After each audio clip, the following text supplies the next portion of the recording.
Boa tarde, meu nome é Rafael, falo da Editora Inserir. Estou muito contente com a presença de vocês. Hoje nós vamos conversar com o autor de 2 livros da Editora Inserir, O Calor que Cura e O Mocha Bustão ao Final da Corda. O espanhol Felipe Caldé, fisioterapeuta, Mocha Bustor, mora em Tarragona, e é um prazer falar com você, Felipe. É um prazer meu falar com vocês, Rafael. Estão presentes também nessa conversa Lídia Cunha Nogueira, acupunturista, professora de mocha japonesa, de acupuntura japonesa aqui no Brasil, pela Faculdade Ebramec, muito querida por todos aqui no Brasil, faz um trabalho voluntário e aqui no bairro do Bexiga, que é um bairro bem tradicional de São Paulo, fantástico, nosso carinho, nossa alegria em ter você conosco, Lídia. Obrigada, Rafael, obrigada a vocês, Felipe, Yuri, Luciano. É um prazer estar participando com vocês aqui. Para mim é fantástico. E uma novidade, porque como eu tenho cartão do idoso, isso aqui para mim é uma novidade, tá bom? Queria agradecer e apresentar o Luciano Matsushita, do Recife, uma pessoa também muito conhecida dentro da acupuntura japonesa no Brasil. Ele viaja o Brasil dando cursos em vários estados, biomédico, e é um prazer falar com você, Luciano. É um prazer estar com vocês, grandes amigos meus, né? O Rafael com a editora, já conheci o Rafael no curso do próprio Felipe, e Yuri, um grande amigo, e a professora Lídia. Yuri, conheci meu primeiro livro do Nagano, foi eu comprei o Yuri. E isso aí é aquela história, estou aqui em família e amigos. É um prazer estar com todos vocês e sempre muito bom compartilhar conhecimentos e uma conversa amigável com os colegas que são tão competentes. Queria apresentar e agradecer também a presença do Yuri Miziara, acupunturista do Rio de Janeiro, professor de acupuntura japonesa pela Ebramec também. Ele é jovem, bem jovem, e é uma alegria ter pessoas tão novas, com tanto empenho, com tanto gás, falando sobre a medicina chinesa, a medicina oriental no Brasil. Muito obrigado pela presença, Yuri. Eu que agradeço uma oportunidade dessa, né, conversar com o Felipe, cara, eu sou grande fã do trabalho dele, comprei o teu livro, ganhei o livro, eu tenho 2 livros. Muito legal, isso está muito bom. Quando saiu o livro, eu já comprei. Uma das melhores leituras que eu já tive sobre a mocha japonesa foi do Calor que Cura. Até hoje, cara, eu achei algo no mesmo nível. As explicações estão excelentes. Pra você ter uma ideia, um dos professores que eu tive na minha vida, que é de Londres, o mestre dele mora no Japão e atende no Japão. E o mestre dele é o Eduardo Biden, que é um ocidental, que tem uma clínica lá, e a parte inteira de mocha está igual do livro dele, chamado A Long Road, e é fantástico. E quando eu li, eu falei, cara, tá a mesma coisa. Maravilhoso, meus parabéns, cara. Trabalho lindo aquele, de verdade. Li e reli já várias vezes, tenho algumas dúvidas que eu quero te perguntar, e quero te agradecer aí pela oportunidade, Rafael. Sem você, essa ponte não existiria, cara. De verdade. O prazer é meu, é? E olha que legal, gente. A minha professora está aqui, que é a Lídia. Eu me formei com ela. Que legal. Bacana. E é um prazer, porque esse mundo da medicina chinesa, da acupuntura, é um mundo muito pequeno aqui no Brasil. Então, a gente sempre está em contato com todos. Eu queria fazer um agradecimento especial à Silvia Ferreira. Hoje ela está morando em Portugal, mas foi através da Silvia, da acuterapia, trazendo o Felipe Caldé para o Brasil, para falar sobre mocha japonesa, sobre o Okyo, que eu tive essa oportunidade de conhecer o Felipe e conhecer todo o trabalho dele, a dedicação que ele tem sobre a mocha japonesa, não só aqui no Brasil, na Espanha, mas no mundo inteiro. Hoje ele é requisitado para suas palestras, para os seus seminários, para os seus livros. Então, muito obrigado, Silvia e Felipe. É um prazer enorme, enorme mesmo tê-lo conosco. E eu queria abrir para vocês, para fazer as perguntas para o Felipe. Vocês fiquem à vontade. Eu sei que é um assunto que a gente pode ficar até amanhã de manhã falando sobre mocha japonesa, e está aberto. É seguro isso. As damas primeiro, bora, Lídia. Posso falar? Pode, claro. Por favor, Opa. professora. Então, Felipe, eu uso muito o Kill nos meus tratamentos.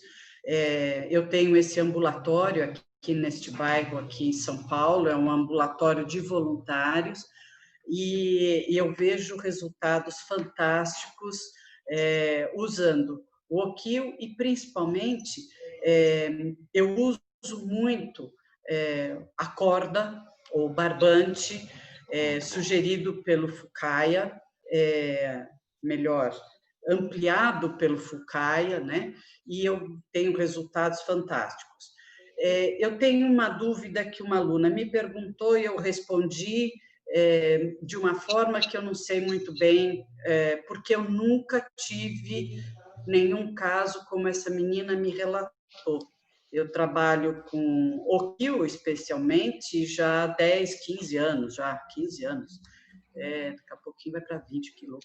Mas, enfim, a menina me disse o seguinte, ela pegou um paciente que estava com problema no pé, ela fez uma massagem, alguma coisa do tipo, e depois ela aplicou Okio no VB41, no dorso do pé, tá?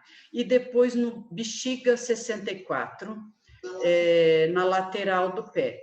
E diz que, de repente, a mão do menino começou a transpirar abusivamente. Ela ficou com muito medo, com receio de que alguma coisa tivesse acontecido.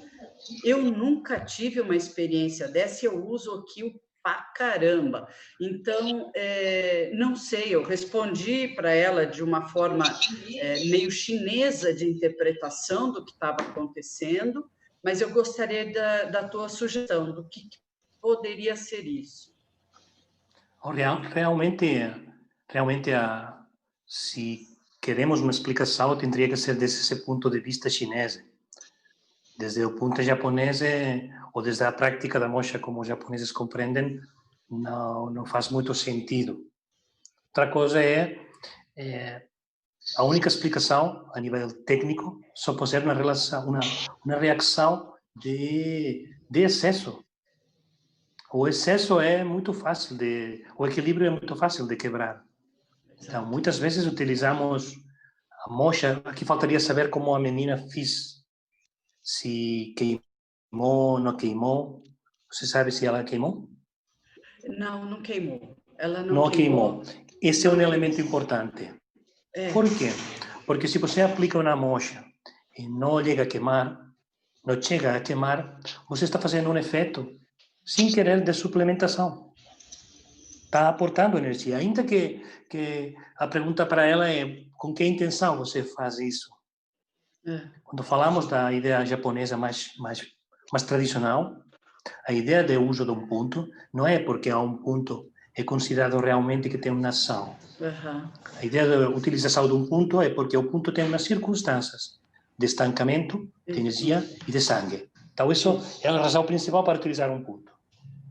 Se depois você utiliza um ponto que não tem essas características, você corre o risco de desequilibrar o sistema, que é o caso. Eu acho que a menina, sem dar-se conta, fez uma suplementação em um local que seguramente não precisava de suplementação. E isso faz uma reação de sobretratamento. Parece um caso disso. Então, é um problema na mistura, professora. As ideias chinesas são muito boas, as ideias japonesas são muito boas, mas essa ideia da mistura é muito complicada. Exato, então, exato. Eu recomendo sempre seguir uma linha. Você faz um método chinês, ok, perfeito. Continue o método chinês, com todas as consequências que isso tem. Que você siga uma linha japonesa, então faça como os japoneses fazem. Então terá outras consequências diferentes. Então parece um caso de sobretratamento. Talvez os pontos também, especialmente 64 de vesícula biliar, você falou que ela utilizou. Não? 64. bexiga 64, vesícula okay. biliar 41. Okay. Mas foram só essas as informações que eu recebi. Eu não sei dizer qualidade de pulso dessa pessoa, não sei dizer a conformidade da pessoa, se é jovem, se é uma pessoa de idade, se estava com muita dor. Eu não sei te dizer nada disso, porque ela me passou essa informação e eu respondi coisa semelhante ao que você está falando, ou foi um excesso, ou um desequilíbrio alto e baixo, né? Correto. E não tem muito, a gente não tem muita informação, porque eu nunca passei por uma situação desse tipo. Claro. Né? Então, alguma coisa que me chamou a atenção para pensar, para estudar e ir atrás da informação, né? Sim, eu acho que os estudantes, não todos os estudantes também, toda a comunidade tem que fazer um esforço de como a Moxibustau é muito desconhecida, não é um material muito conhecido ainda, e vale muito a pena, faz sentido que as pessoas sejam muito concretas quando descrevem. Eu faço, por exemplo, não? Eu faço uma moxa direta para dispersar nesse ponto. E esse ponto tinha essas circunstâncias, porque o paciente tinha essas outras. Então, essa descrição que podemos discutir. Se não temos esses detalhes, é complicado, é realmente complicado, porque as variáveis são muitas. Ô, Felipe, Sim, eu iria, Felipe, fazer uma pergunta que eu iria fazer seria justamente o que é que nós poderíamos causar ao paciente quando nós utilizamos uma moxaterapia japonesa de forma errada.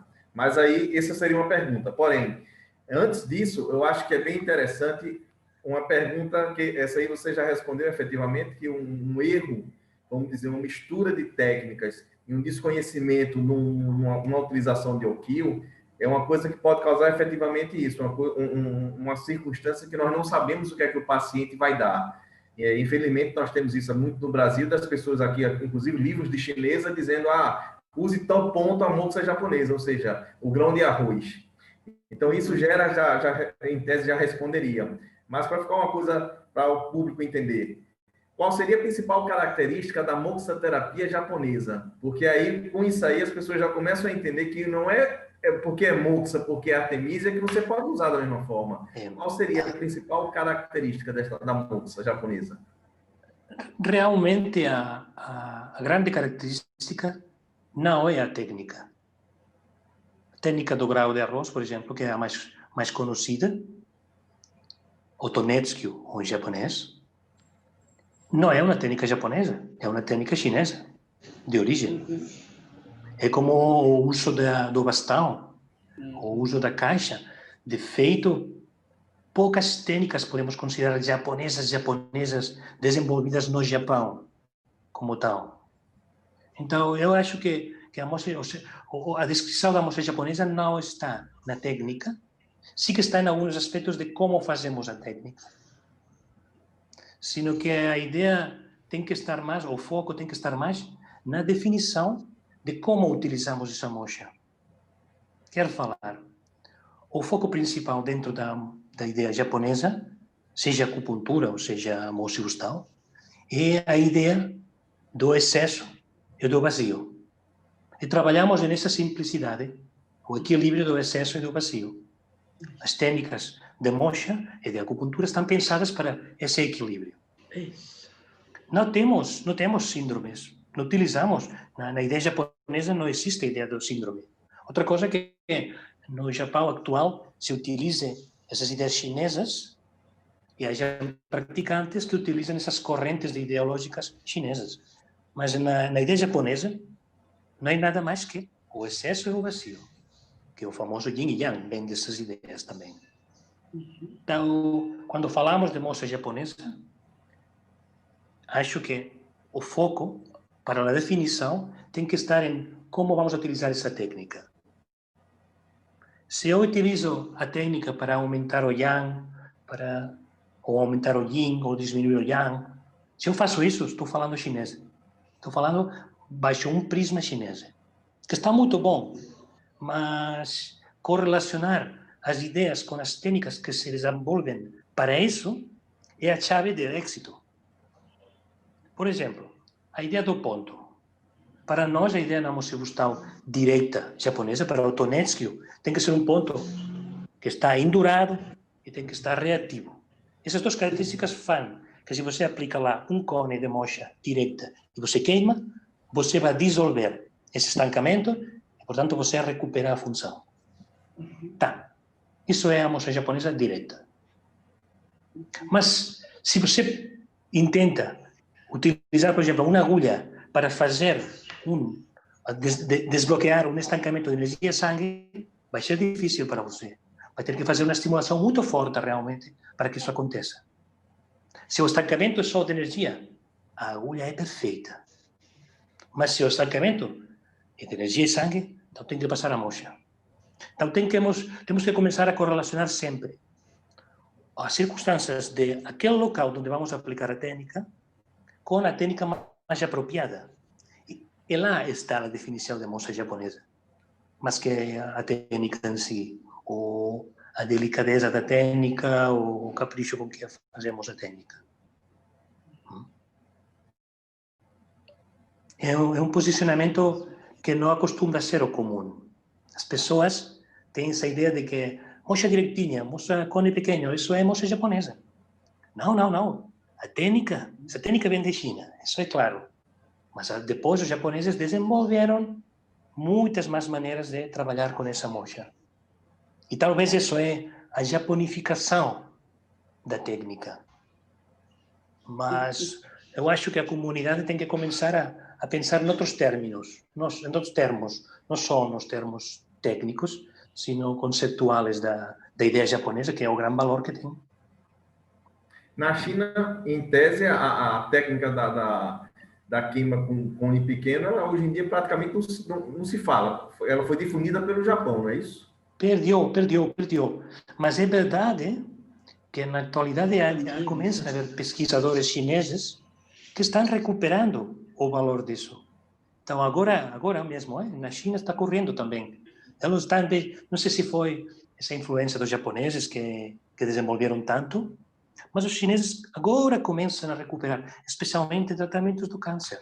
É muito espetacular, porque eles parecia que esqueceram a ideia, não? Mas agora estão recuperando o valor. Eu acho que ainda nós, a comunidade que praticamos baixo as ideias japonesas, podemos dar muito ao mundo. Podemos retornar ao mundo aquilo que chegou para o Japão e que chegou para o Brasil também. Agora é o momento de falar ao mundo, olha, essas mochas podem ajudar muito. E talvez mais chineses acordem a tudo isso. Isso vai chegar, eu acho que vai chegar. É o nosso trabalho, basicamente. Ótimo. Legal você estar falando isso. É importante falar também da característica técnica, né, da acupuntura japonesa. Aqui no Brasil, o Tonetsuki ficou conhecido como Okyu, né? Então, às vezes, para a gente se comunicar, é legal a gente recuperar um pouco as nomenclaturas, porque o pessoal da Europa, por exemplo, não entende. Os meus amigos de Portugal, se eu falo Okyu, eles ficam olhando, tá, mas a mocha eu estou fazendo. Aí, Tonetsuki. Ainda. E ainda mais longe, Yuri, ainda mais longe, isso das palavras, eu gosto muito das palavras. Gosto porque acho que isso dá propriedade à linguagem. E a verdade é que o Okyu ha sido uma palavra que se ha feito muito popular. É verdade, mas a tradução literal de Okyu é moça gustal, não é nada mais. E esse grupo inclui o bastão, a caixa, a bola sobre a agulha, a mocha direta, inclui tudo. Mas os japoneses são muito contextuais, a linguagem japonesa é muito contextual, então, de maneira que finalmente eles acordam entre todos, ou ficam de acordo em falar que o que pode ser essa mocha pequenina direita. Mas a boa palavra é o Tonetsuki. Então, eu acho que somos nós, os professores, e vocês, evidentemente, os responsáveis de passar isso, não? Acostumar a parar, porque a linguagem japonesa é muito bonita num sentido, que é muito prático. E Tonetsuki literalmente significa a moxibustão do calor que penetra. A palavra te explica a técnica. Penetração, calor e moxibustão. Então, isso é muito descritivo. Eu acho que ajuda muito a compreensão de como funciona a técnica. Primeiro de tudo, entendamos o nome da técnica, porque o nome explica. Assim somos japoneses, não? É de uma simplicidade enorme, mas muito rica. Sim. E corroborando, né, com mais informações, uma amiga minha foi em 2018 agora para a China, e em Mianyang eles estão fazendo o uso do Tonetsuki. E aí ela chegou a foto, o nome dela é Luiz Israel. Então foi muito legal, porque eu virei e falei, pô, já agregar essas fotos aqui, já tem o nomezinho dela na foto para falar para o pessoal, olha, na China também se usa, tá aqui uma foto, uma amiga minha tirou. Sim. Eles estavam usando para edemas, né? E aproveitando do gancho do que a Lídia te colocou, eu pensei em 3 perguntas para você. Uma pergunta técnica, uma pergunta de caso clínico e uma pergunta voltada para um único departamento que aqui hoje em dia no Brasil vem crescido muito, que é a ginecologia e obstetrícia, para trabalho de moxa para infertilidade. Eu vou começar primeiro com a parte técnica. O Jue pontos, aqueles pontos do pé, onde a gente trabalha ali a queima para trabalhar um nível energético, Taiyang, Jueyin, Shaoyin, ali nos artérios do pé. Como você pensa em usar aquilo na sua prática clínica? Você pensa numa visão mais voltada à terapia dos meridianos? Você pensa em qual tipo de visão para utilizar aquele tipo de técnica ali? Esses pontos, tenho que falar a você que são pontos muito fortes, são muito potentes, têm muita força. Então, não é uma estratégia interessante de combinar com outras técnicas de moxibustão. Ok? De feito, são pontos desenvolvidos por um acupuntor, não por um moxibustor. Essa ideia é interessante também. Então, é interessante que complete. Complete quê? Complete o trabalho meridiano. Então, se você faz, por exemplo, uma regulação do fluxo de meridianos, um quiracuchírio, com as agulhas, está bem terminar com essa ideia de trabalhar esses pontos. Esses pontos também tem que revisar baixo que visão você vai trabalhar. Porque se não tem muito claro que técnica vai utilizar para eles, pode ter excessos. É muito fácil fazer um excesso nesses pontos. Ok? Esses pontos se trabalham baixo uma ideia de estancamento de Shisui. Volto à mesma coisa, mas é o conceito básico importante. Então, são pontos para palpar e valorizar se lá você encontra esse estancamento e dispersar esse estancamento. De feito, o trabalho de dispersão desse ponto vai aumentar o fluxo no meridiano, porque vai desbloquear o fluxo de energia no meridiano. É um pouco como utilizar os pontos yin. Sabe você, os seus pontos nos extremos dos dedos? Então, tem um valor tão potente como isso. Porque está muito perto. Enseño a mão, mas é o pé, ok? Mas está muito pertinho do que seriam os dedos. Realmente o efeito é muito potente. Então, eu acho que é bom de utilizar como estratégia complementar a um tratamento de acupuntura, ou também é muito interessante utilizar essa estratégia como complemento a um trabalho manual. Se você faz terapia manual, você faz um trabalho, por exemplo, seja de shiatsu ou de tuina, um trabalho que tem essa caracterologia energética. Então, esses pontos vão ser de grande ajuda, porque são muito fáceis de utilizar e de localizar. De feito, não tem muita complexidade. Mas, repito, o importante é valorizar como está a realidade do ponto, porque senão, facilmente podemos fazer um excesso. Se faz um excesso, o paciente rapidamente vai falar coisas como: eu não me encontro bem, tenho muito calor, estou muito cansado. Então, pode estropear uma sessão magnífica de acupuntura ou de terapia manual por uma mala utilização de um só ponto na planta de pé. Então, palpação. Sim? Posso só falar uma coisinha aí? Desculpa, Yuri, desculpe, Felipe. Não, por favor. Eu fico pensando que essa que está bem no seu livro, O Calor que Cura, eu entendo aquilo como, primeiro, você fazer a palpação devida daquela área e ver onde está, você sente alguma coisa, onde está mais dolorido, onde você percebe alguma alteração. e ali você faz desde uma massagem até aplicação de Okyo, para busca de uma homeostase dentro daquele corpo. Sim, É sim. como que se eu falasse para o corpo, faz você o seu movimento interno, para que eu possa fazer alguma coisa que fique pendendo aí depois disso, ok? E também outra maneira de utilizar isso, como uma estratégia de começar o tratamento. Pode ser feito perfeitamente, mas eu quero sinalar a vocês que é muito, como que tem muita força, esses pontos têm realmente muita potência na repercussão, porque finalmente essa homeostase que você fala é uma homeostase a nível energético. Estamos fazendo uma regulação de meridianos e de capas. Então é muito importante. Então, isso pode ser feito, o início, poderia ser uma estratégia. Seria uma utilização muito bonita, na verdade. Vocês sabem que eu já fiz isso. Eu já fiz isso. Pois é muito inteligente. Eu já fiz isso. Porque isso prepara. E os japoneses gostam muito de preparar. Quer dizer, há muita estratégia descrita que é para fazer uma regulação global do corpo e depois vamos arreglar aquilo que quedou ou aquilo que precisa. Mas isso seria muito japonês também. Utilizar o princípio, sim, é perfeitamente utilizável. E ficou bem, você ficou com resultados bons, verdade, professora? Fiquei. Porque, na verdade, ficou faltando fazer, era uma dor no ombro, então vamos depois mexer com o ombro. Mas houve uma regulação interna, uma busca desse corpo reagir ao o estímulo que está recebendo, para depois trabalhar o detalhezinho que faltava. Correto. Né? E a verdade é que isso, que eu usei. Professora, é como... Este conceito não existe na Moshi Gustavo.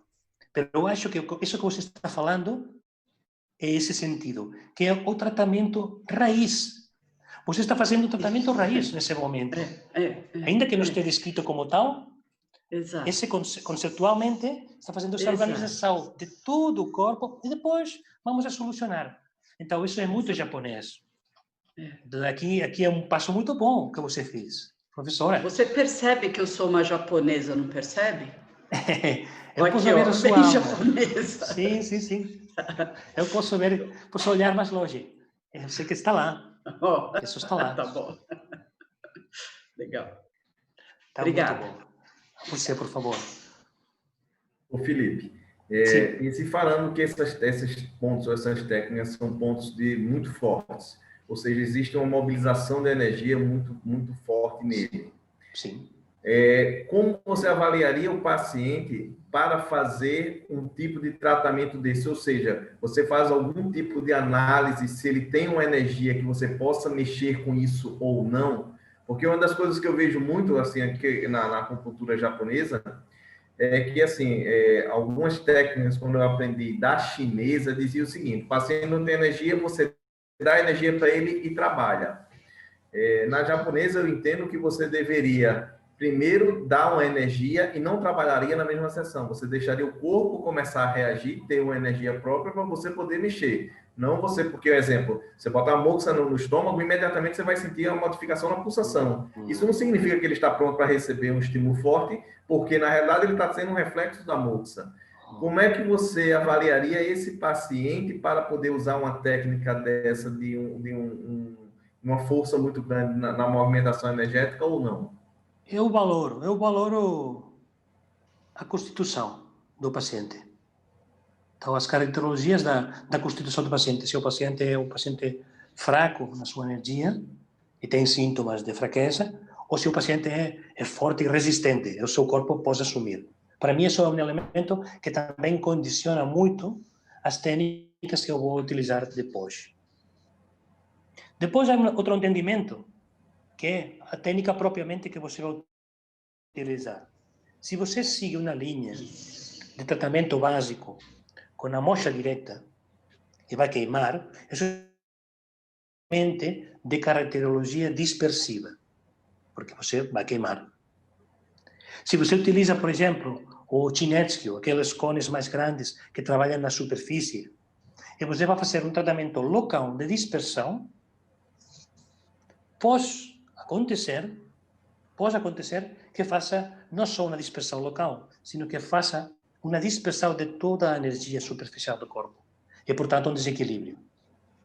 Então, nesse caso eu falaria, se pensamos na técnica, a nossa técnica vai ser dispersiva, é seguro que precisa antes ser suplementado.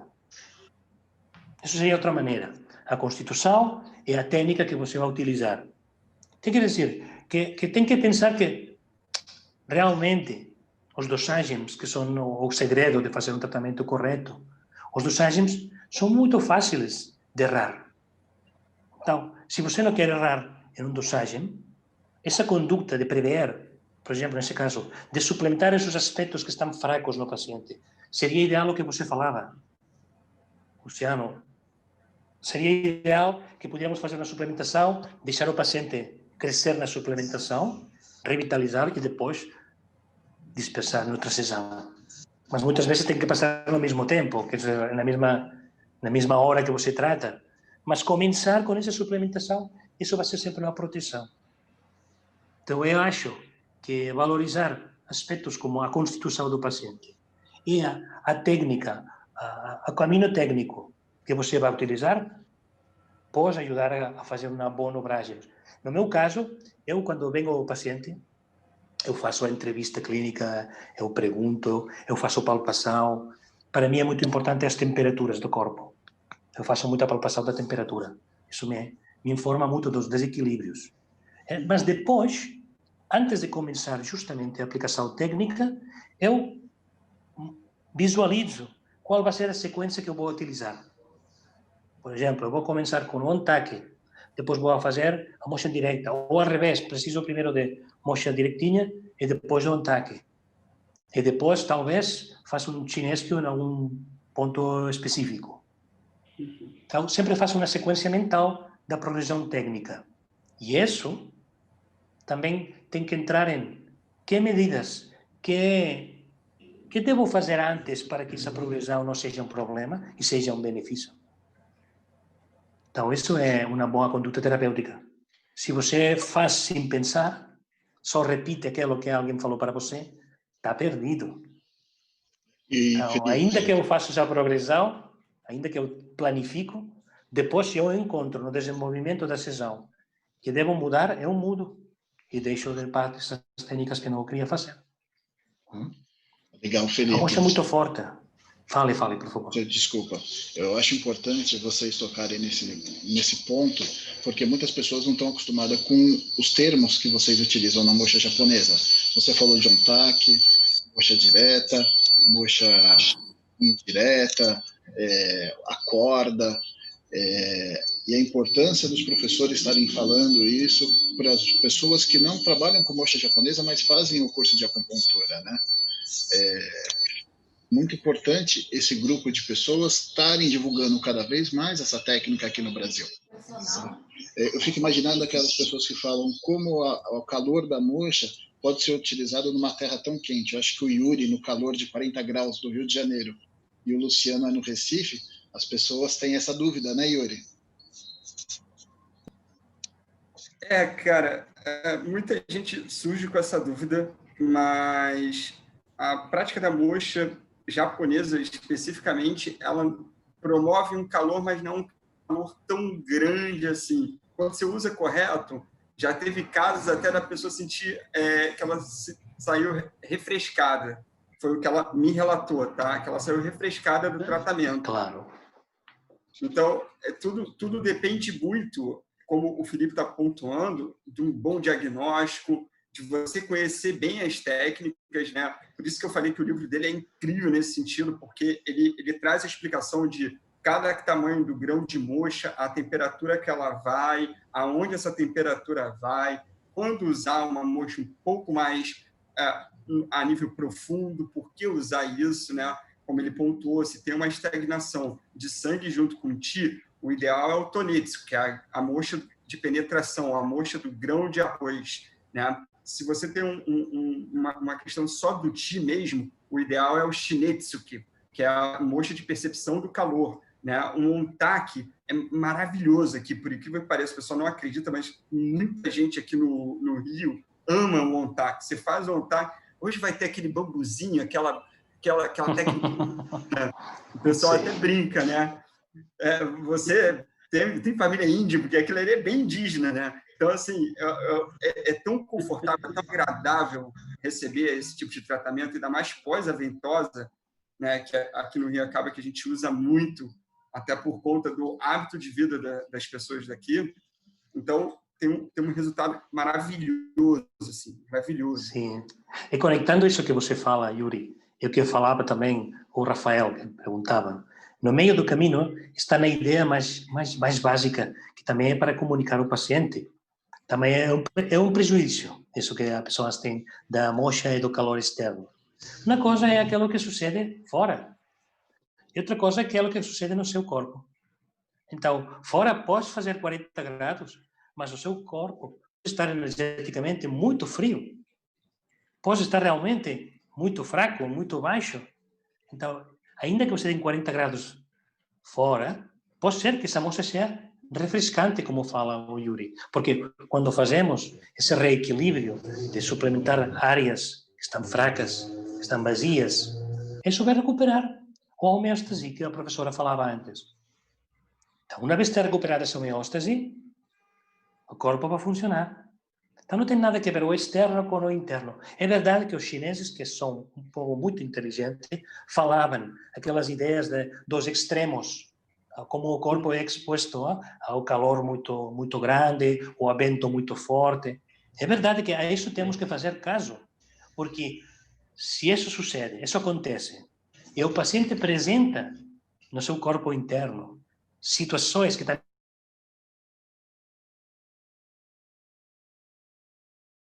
Isso já sabemos, ainda que podemos dispersar, é verdade. Mas esse fator externo vamos ter em conta. Mas, na verdade, para praticar a moxa, não precisa do calor fora ou frio fora. O problema, o mais importante, é o que passa dentro. Temos que estar preocupados disso. É interessante até, só para reforçar, né, é interessante porque a moxa ela tem também uma característica de não só mobilizar o yang, mas ela também nutre o yin. Que isso é uma característica da própria Artemisia, né? Tanto que o kanji dela, de Kyu, tem um kanji de antigo e moxa, né? Um calor antigo, e dá a denotação também de usar em pessoas mais antigas. E aí eu aproveito esse gancho, professor, para fazer a minha pergunta de prática clínica. Né? Por favor. Uma paciente que chega para mim com o show do rim, né? A deficiência dos rins, uma baixa energética do jeans, tá? Estou fazendo a tradução direta, né? Então, chega com uma deficiência do jeans, com um pulso bem profundo, curto na posição proximal do lado esquerdo. No abdômen, você sente um frio na região do umbigo para baixo, no que seria o dial inferior, né? Apresentando dor lombar. Somente fala outra vez isso do dial inferior. Fala outra vez, que não escutei bem. Tá. Dor no baixo ventre, no abdômen inferior. Do umbigo até a síntese pública na palpação, aquilo ali normalmente é bem gelado. É frio essa região nela. Assim como o canal do meridiano do rim em palpação, quando você vai fazer a comparação, né, que a gente faz, né, aquela coisa de passa a mão para perceber, a gente percebe que tem uma faixa onde é o meridiano do rim que está mais frio. E ela relata uma dor somente do lado direito, com irradiação para a perna, de uma dor lombar, né, associada a isso. Nesse caso, obviamente a técnica de moxa é muito indicada, mas aí eu vou abrir uma questão mais como se fosse um aluno mesmo. Eu tratei de uma maneira. Eu gostaria de saber como você trataria isso. Que tipo de técnica de moxa você usaria? Se você usaria aqueles 8 pontos do forame sacral do Shimerato Hara, como é que você atuaria nessa situação, uma paciente nesse caso? Ok. Devo falar que a descrição que você faz está muito bem, mas é uma descrição muito chinesa. Baixo o prisma da moçibustão japonesa, é muito chinesa. Está muito bem, hein? Não é uma crítica, não? Eu falo porque, para nós, o diagnóstico seria um diagnóstico baseado na palpação, eminentemente. E dentro da palpação temos duas opções e dois enfoques possíveis para tratar esse paciente. Se eu trabalhar na ideia do mestre Fukaya, por exemplo, que é um estilo, se eu trabalhar na ideia do mestre Fukaya, eu ficaria muito preocupado de que acontece na zona entre as duas escápulas. Essa zona dorsal, eu pesquisaria lá pontos estancados. Seguramente havia muitos. Um paciente nessas características tem que ter muitos pontos estancados. Tinha muitos pontos então, na palpação. Isso seria um raiz, um tratamento raiz. Ok? E depois de liberar aquilo, falaríamos de que passa no baixo ventre ou no que passa na zona do rim. Eu não utilizaria os pontos de Shimura Tohara nesse caso. Não acho que é a estratégia. Mas tem outra, eu vou dar outra opção para vocês, que é as ideias que tinha o mestre Sawada. O estilo da Sawada é um pouco, muitas vezes, mal compreendido, porque muitas vezes nos quedamos com aquela ideia de que é uma lista de pontos. É a verdade que não é assim. O mestre Sawada formativamente tinha também formação de acupuntor. Então era um homem que também pensava nesses termos. Ao menos a literatura que nos chegou de seus alunos, podemos entrever que pensava nesses termos. Mas uma coisa interessante do estilo de Sawada é a sua preocupação por reequilibrar os 3 aquecedores. E isso pode ser uma estratégia muito bonita para um caso como o que você apresenta, Yuri. Você está falando que o aquecedor inferior está muito frio. Sim? Então, é muito possível que lá não haja energia, ou a energia esteja atrapada lá durante tanto tempo que quedou fraca, porque a energia, sempre pensamos em termos de energia, que o estancamento é quente. O estancamento não tem por ser quente. Com o tempo, com a cronicidade, vai ficar frio. Então, uma boa estratégia seria tentar reequilibrar esses 3 aquecedores. Como pode fazer isso? Tem também opções dentro disso. Você pode tentar esquentar o aquecedor inferior, isso seria uma estratégia, sim. Mas também posso olhar onde está o bloqueio que obriga a esse aquecedor a estar frio. E lá começaríamos com pontos, por exemplo, não ficaríamos a nossa atenção quase seguro no aquecedor meio, não no inferior. A nossa atenção no aquecedor meio. Para quê? Para abrir a energia para chegar lá. Que a energia não chega lá, então pesquisaríamos pontos no aquecedor inferior. Mas principalmente ficaríamos atenção no aquecedor meio. E os pontos, porque também a famosa lista do Sawada é uma lista dos pontos mais comuns. Não significa que o mestre Sawada utilizar só esses pontos. O registro que nos quedou foi essa ideia. Mas você tem que pensar em outros termos. Como posso esquentar um aquecedor que está frio? Ou como posso enfriar um aquecedor que está demasiado quente? Você descreveu que o aquecedor de embaixo era frio, não? Sim, descrevi. E o paciente tem um déficit de yin, isso é como você diagnostica o paciente. Então, eu tenho uma pergunta, como é o aquecedor do meio desse paciente? É também frio? É muito quente? O paciente tem sintomas desse frio, desse vazio calor? Porque estaria um drama, finalmente evolucionaria para isso. Esse frio no aquecedor de abaixo pode acabar com sintomas aparentemente de calor, mas não são de calor vazio. Isso só é chinês, E eu agora complemento para seguir construindo o tratamento. Mas eu pegaria, insisto, ou atenção à área entre escápulas, estilo de Fukaya, ou, no estilo de Sawada, ficaria atenção no aquecedor do meio ou no aquecedor baixo, com 2 estratégias diferentes. Seguro, um teria que ser com suplementação e o outro teria que ser com dispersão. Quando se fala de Sawada, falamos quase exclusivamente de queimar, falamos de dispersão. Essa é a ideia do ponto de Sawada, um ponto que você pressiona e é reativo. O estancamento de energia, como mínimo, tem. Seguramente de sangue também. Então, você tem que ver que política você pode utilizar. A tudo isso, devo lembrar você uma coisa. A mocha direta, que é muito bonita, é muito potente, também gasta energia do paciente. Então, um paciente que tem essa situação que você explica, é um paciente para fazer esses planos, que está muito bom, muito legal, mas com muita progressão, com muitos poucos cones, pedindo ao corpo pouco trabalho. Fazer é aconselhável adicionar suplementações. Isso está bem. Mas se vai fazer mocha direta, faça muito pouca. Comece por talvez um cono por ponto, ou reduza os pontos e utilize só 2 pontos ou 3 máximo. E depois vai progressar. Eu fazeria essa estratégia, sem agulhas, só com mocha. Tá. Só complementando, o dial médio, como o aquecedor mediano, ele estava morno, mas em comparação... Estava muito? Morno. Não estava muito quente, mas estava mais quente que o inferior. Okay. Mas o aquecedor superior estava muito quente. Então o problema está lá. Então o atrapamento é muito mais. Já não é baixo e meio. É o superior. Então a nossa atenção teria que ser no superior, porque o calor está atrapado lá. E como você mesmo relatou, eu estava até aqui rindo de felicidade, porque a estratégia foi similar. Entre as escápulas estava muito travado, a escápula direita ela estava mais rodada para dentro, a ponta dela estava para cá, né? Enquanto a da esquerda, a ponta estava normal.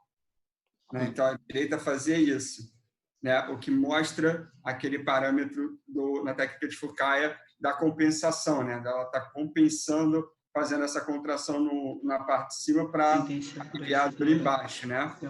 E tinha muita aderência na borda da escápula, de ambos os lados, mas muita aderência, muita.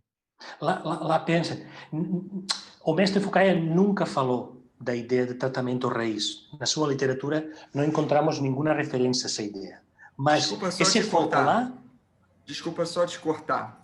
Nos textos de Ken Sawada, que um amigo meu andou traduzindo, o professor Nakamura, Toru Nakamura, você deve saber quem é, ele andou traduzindo os textos do Sawada.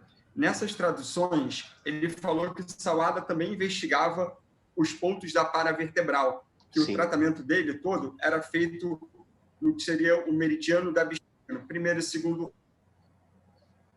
Complementar mais ainda a sua resposta. Você acha que Fukaya se baseou nesse conceito para desenvolver o método dele? Sim. Quando eu falo isso, te posso falar isso porque é um descobrimento muito recente que fizemos. Quando eu comecei no estudo da Fukaya, faz anos, graças ao primeiro comentário que me fez o mestre Cunha, lá começou meu interesse por Fukaya, não? E quando eu comecei a estudar e desenvolver com os professores, com o Shima Sensei, o filho de Fukaya, e com Fukushima Sensei, que é a referência do Fukaya atual no Japão, então a ideia, ou parecia que fora uma ideia uma genialidade exclusiva de Fukaya.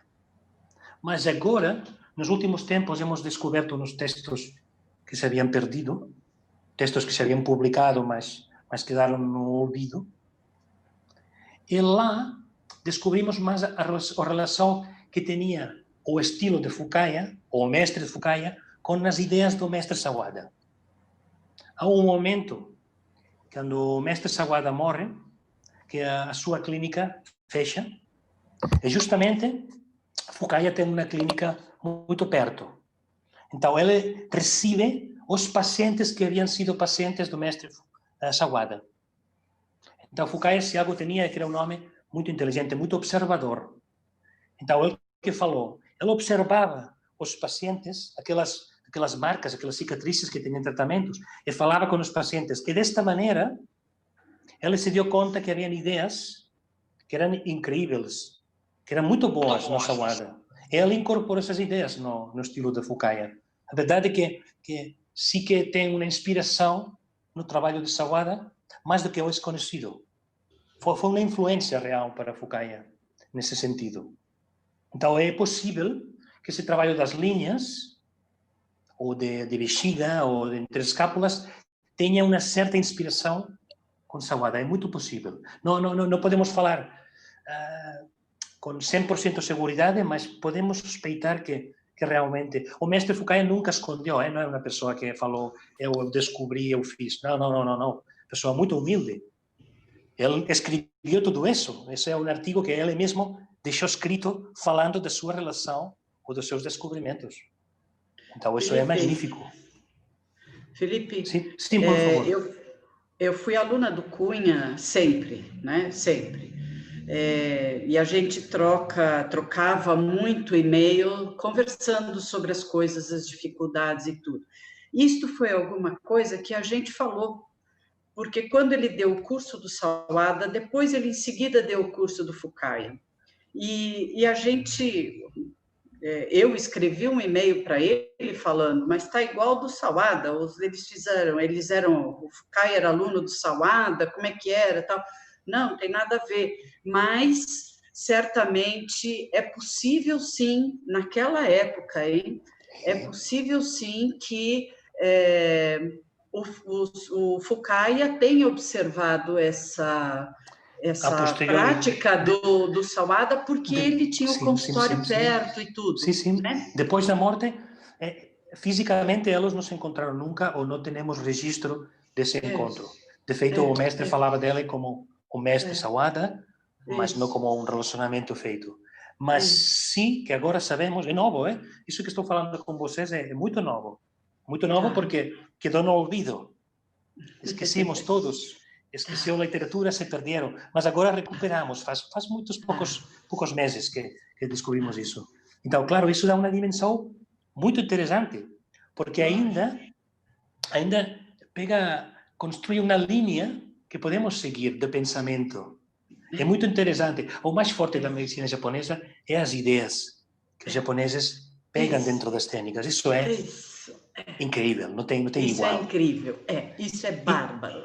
E a mocha, desafortunadamente, sempre quedou muito afastada, muito considerada como uma medicina de pobres, uma medicina com pouca base, com pouca teoria. E a verdade é que quando vamos dentro, quando nos ficamos dentro da história, vamos descobrindo que é muito mais rica do que parece, que temos fundamentos teóricos, históricos, temos mestres continuados. Então, é muito mais do que o que... Tem algumas coisas, Felipe, e tem algumas coisas de pesquisa científica mesmo, né? Totalmente. Acadêmica, Totalmente. comprovando a ação daquilo, que para mim isso é fantástico, né? É muito fantástico. Desde o fato do Okyo, você ter desde a penetração do calor, como também do infravermelho, que vai atuar, ter uma reação bioquímica no corpo. E isso não é uma piadinha, isso é de fato, né? De fato. É verdade. De feito, eu quero fazer um... Fala, por favor. Desculpa, a boca é maior do que a cabeça. Não, por favor. Eu tenho uma pergunta para fazer pelo seguinte... eu tenho um ambulatório, eu coordeno um ambulatório já há muitos anos, há bastante tempo, e que tem muitas senhoras, e muitas muito pobres, e que também muitas vezes não sabem se tem diabetes, se tem alguma deficiência circulatória ou não, e tudo. Então, a minha prática tornou-se o seguinte, eu faço o Okyo, mas eu não deixo queimar na pele, porque se queimar, aquilo virá uma ferida. São pessoas pobres que moram numa condição muito infeliz. Compreendo. E isto pode virar um problema grave. Então, a minha prática eu não deixo queimar. Eu tiro bem próximo da pele, os meus dedos são bem queimados também de pegar a moxa ali, mas é bem próximo da pele, mas eu não deixo queimar, porque eu tenho muito receio do risco que isso pode representar para aquele tipo de paciente. E como acabou virando uma prática, é minha prática, sim, em qualquer situação, qualquer paciente, ok? E qual é a questão? Nada, eu ia falar.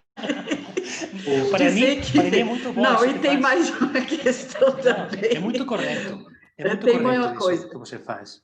Tem uma coisa também que eu vejo. Um bloqueio. Se eu coloco muito Xiunco ou qualquer outro creme, para segurar o Okyu no lugar dele, eu posso estar fazendo um bloqueio químico, físico, de não penetração de infravermelho, principalmente. O calor até pode passar, mas eu não permito essa passagem do infravermelho. É que o 5, originalmente o 5 não é uma creme para mochibustão. O 5 é uma creme de campo, de fitoterapia, para as queimaduras, para o calor. Para calor na pele, na sangue. Sirve para esse sentido de curar a queimadura. Mas, originalmente, não se utilizava para colocar o cone. Hoje em dia, isso virou para lá, e o risco é esse. Se você coloca demasiado creme, você está fazendo uma capa, está fazendo uma proteção. Então, diminui a vibração. E depende do que você quer fazer, o energético que você quer fazer o tratamento. Por exemplo, existe um tratamento muito bonito de uma mestra japonesa que chamam o Shinkokyu, a mochibustão do Shinko, le chamam. Porque ela utiliza muitos pontos do Shinko, ela coloca pequenos cones, sim? Acende o cone, e quando o cone está queimado, uns 50% aproximadamente, 50%, tem várias categorias. Ela apaga o cone e acende o próximo. Sim. E apaga o cone e acende o próximo, apaga o cone e acende o próximo. E ela faz um movimento energético. Nesse caso, é muito bonito isso. Nesse caso, é um trabalho energético. Não tem caracterologia na sangue como tal. Tem muita força para mobilizar energia. E nesse caso, a quantidade de Shunko que você aplica lá não é um grande problema em si, porque a ideia é eu llamo a energia e depois la coloco, la passo, la mobilizo. É outro. É outra ideia. Mas na ideia clássica, não utiliza Shunko. Na ideia moderna, cuidado com a quantidade que utiliza. E depois há estilos como esse que falava. Mas é muito certo isso. Cuidado com as cremes. De feito, a pessoa, o mestre com o que eu aprendi a mocha, o mestre Fukushima, ele não gosta da creme para nada. Porque ele fala que a creme é um azeite. Finalmente isso fica quente, então a bolha ou a queimadura vai ser mais. Essa é a sua opinião. Também porque ele faz mochas que queimam, de verdade. Queimam. Então, por isso ele não gosta. No meu caso, eu gosto quando eu ensino, quando dou aula. Eu gosto muito porque, para o aluno que começa, o momento de colocar o cone é um momento que é difícil no início. Tem que ter muita prática para que seja bem feito. Então, a creme ajuda nesses momentos iniciais. Mas é interessante a mensagem de, ok, começamos assim, mas depois vamos a retirar. O que você falou de evitar a queimadura também é muito inteligente, porque também se o paciente depois não tem situações de higiene ou de segurança daquilo, melhor evitar, porque uma infecção não é nada bonito, é coisa complicada.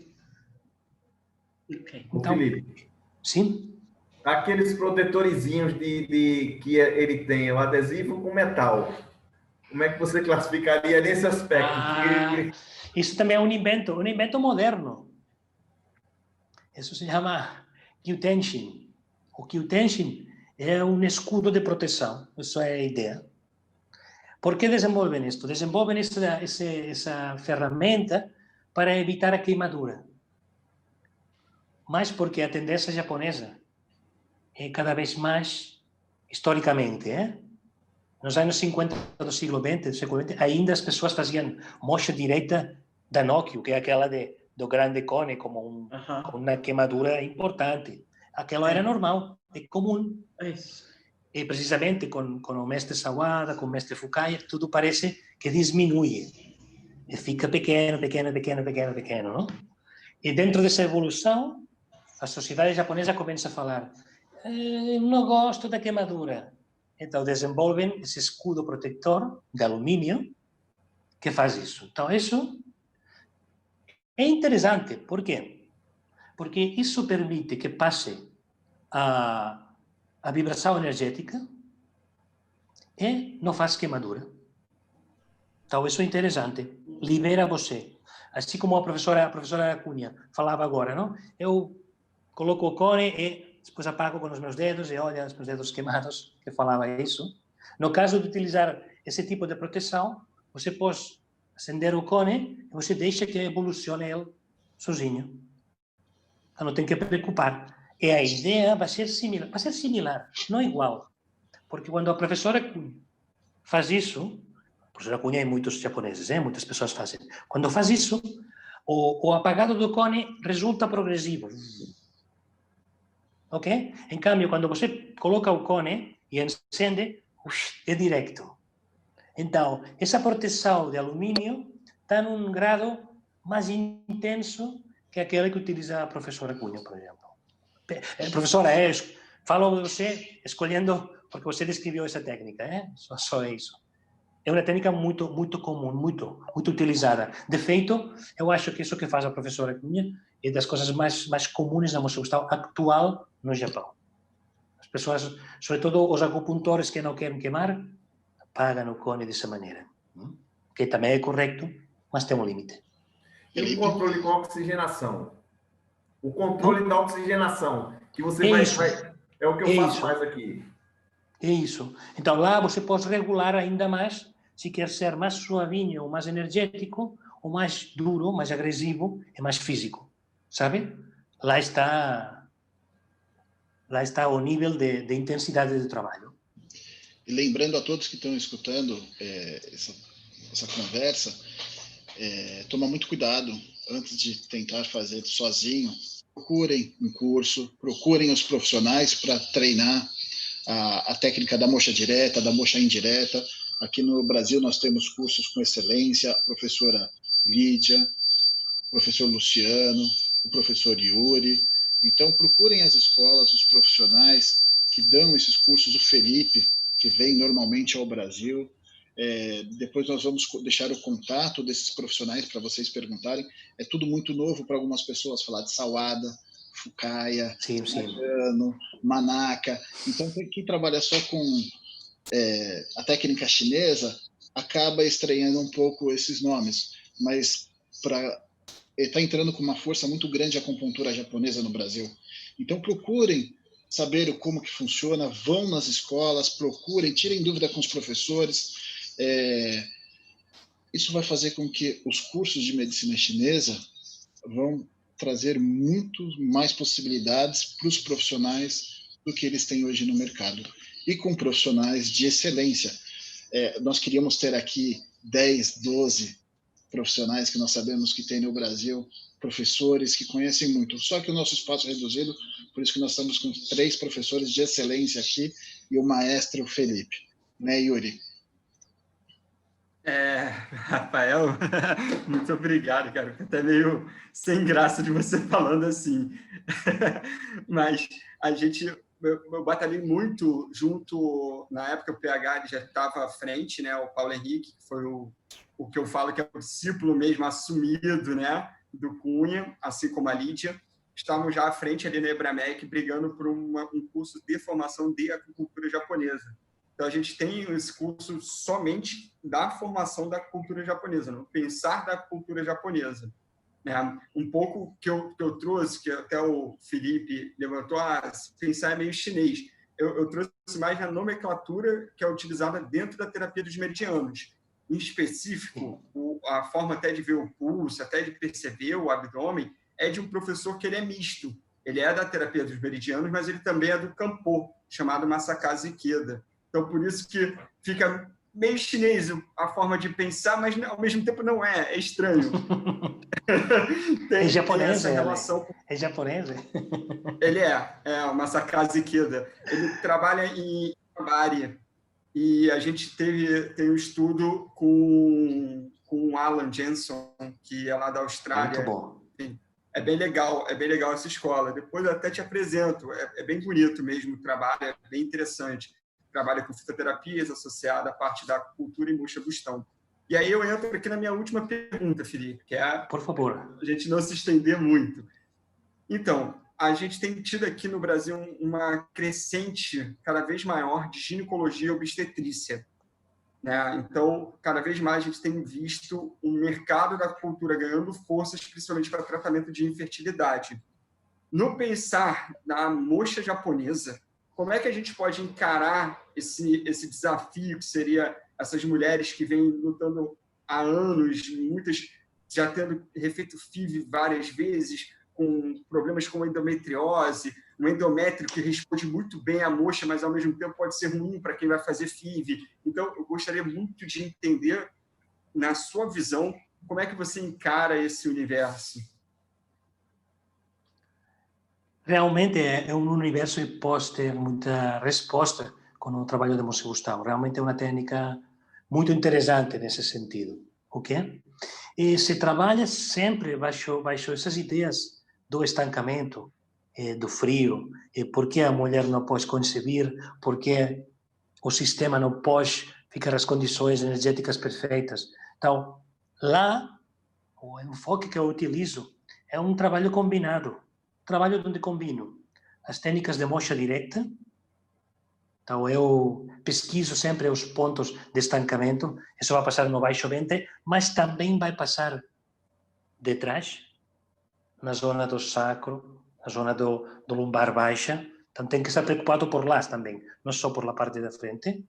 Sim? E também combino esse trabalho com os cones de Chinescu, que me permitem um trabalho mais de suplementação.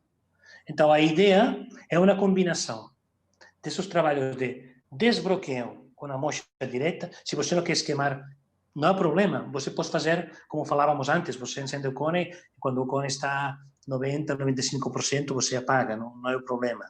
Se a mulher tampouco vai ter feridas, não vai ter pequenas cicatrizes, não tem sentido, não faz sentido.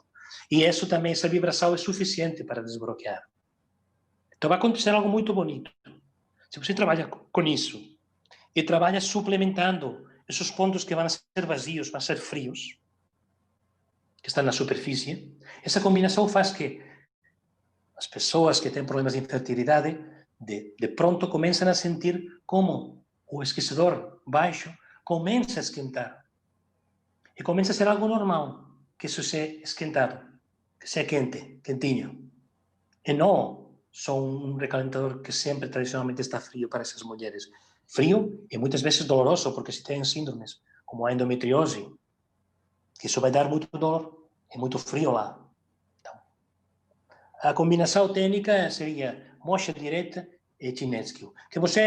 Porque você conhece o Chinescu, as pessoas que não só escutam, talvez não. Também um bastão te serviria. Um bastão de moxa também poderia ser utilizado. Mas com a combinação de que uma técnica para dispersar os bloqueios estancados de estagnação e a outra é para suplementar o fluxo de energia necessário. Desbloquear com moxa direta facilita o fluxo de energia ao local. Isso é necessário, mas muitas vezes é muito pouco. Precisa de um pouco de ajuda. Daí o Chinescu ou o bastão, como você quer. Eu utilizo o Chinescu para dar mais trabalho. É mesmo a própria técnica do Sawada, a combinação de TA4 junto com o REM 12, né, ou VC12 ou CV12, né, são muito interessantes para fazer esse aquecimento. Correto. Seriam pontos a revisar. Por que os pontos de Sawada são pontos de Sawada tão famosos? Porque são os pontos que habitualmente o corpo bloqueia, ou estão vazios, ou tem alguma coisa lá. É por isso que esses pontos são importantes. Então, é inteligente. Essa combinação com o tratamento local que eu falava é muito boa, muito potente. Muito legal, muito bem pensado. Obrigado. Então, a você. Agradeço muito as suas respostas, assim, ajudou muito, clareou mais ainda. Sim. E muito obrigado. Perfeito. Espero ter uma próxima oportunidade, hein, Rafael?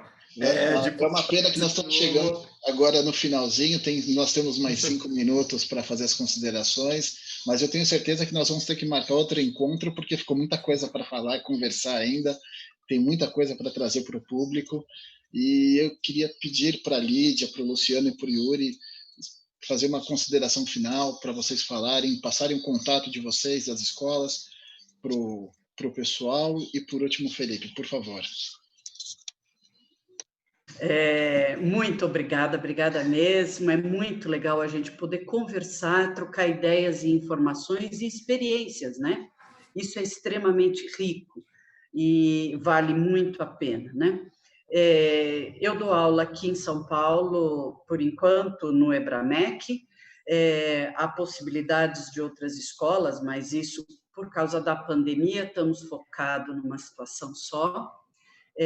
O meu e-mail é lidiacnogueira@gmail.com.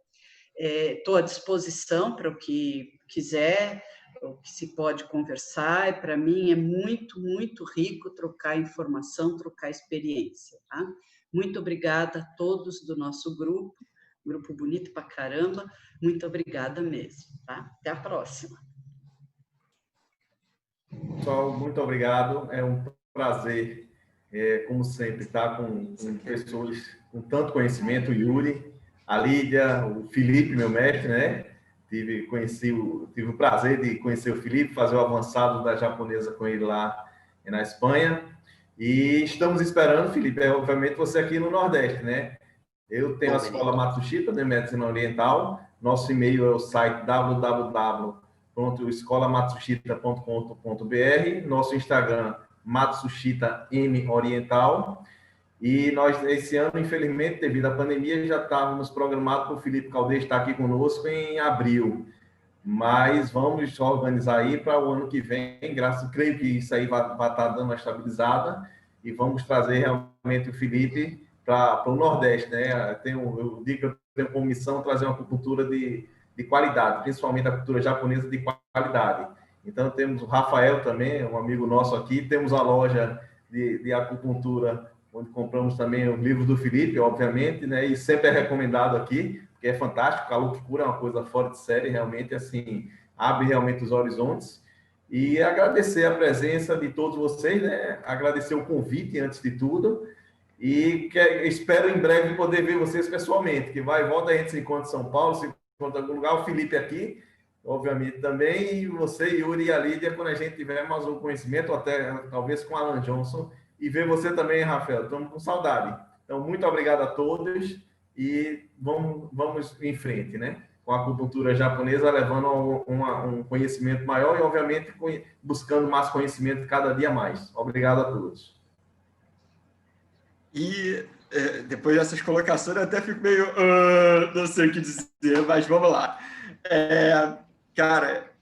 Foi um convite inesperado, mas muito legal. Rafael, eu sou muito grato a você por sempre lembrar de mim, por sempre poder somar na minha vida com encontros como esse, com a minha professora, com o professor Felipe, que já era para ter acontecido há um bom tempo. Eu estou em falta com ele, eu admito. A falha é minha, eu andei me enrolando aí, muita mudança, enfim, muito movimento acontecendo na minha vida pessoal, positivos, graças a Deus.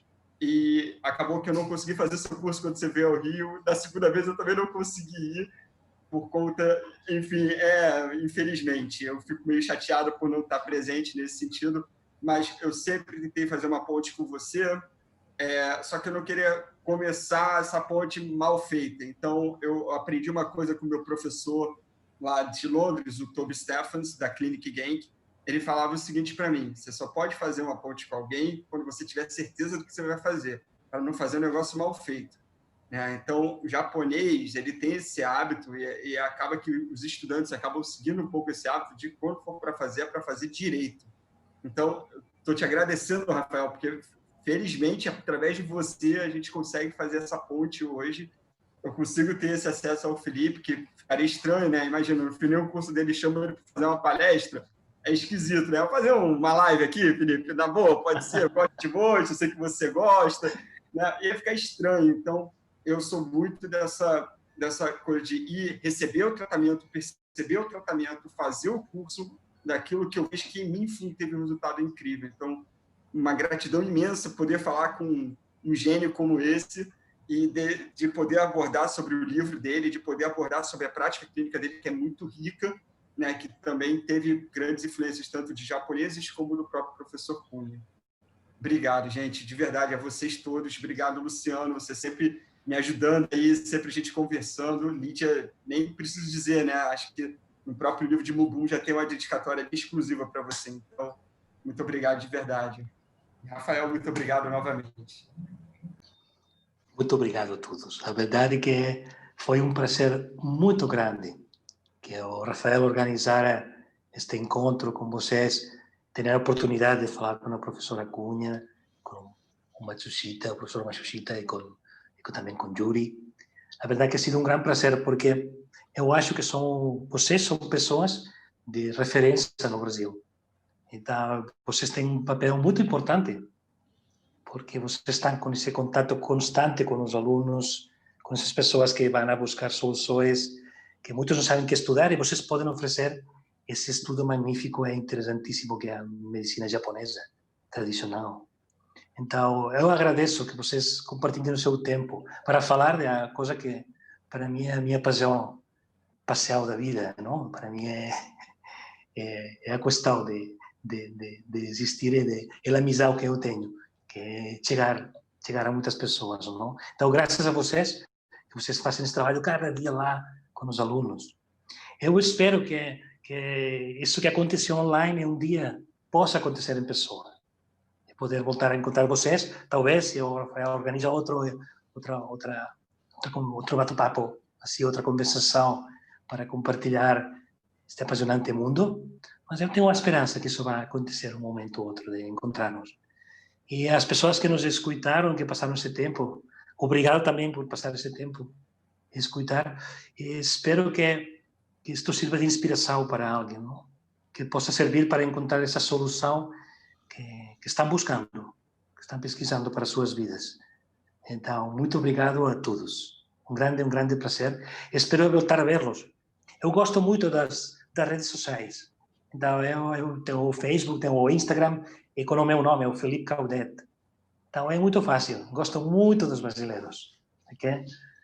Muito obrigado. Muito obrigado pela presença de todos.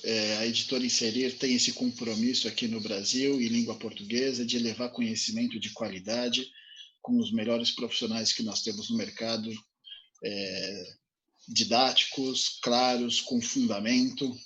E é um prazer ter vocês nessa tarde. São para poucos essa oportunidade, mas nós estamos fazendo isso para que milhares de pessoas tenham acesso a essa conversa. Muito obrigado, e não deixem de seguir a @Editora Inserir e adquiram o livro do Felipe, que vocês vão mudar completamente a visão que vocês têm de mocha japonesa. Muito obrigado a todos. Um abraço.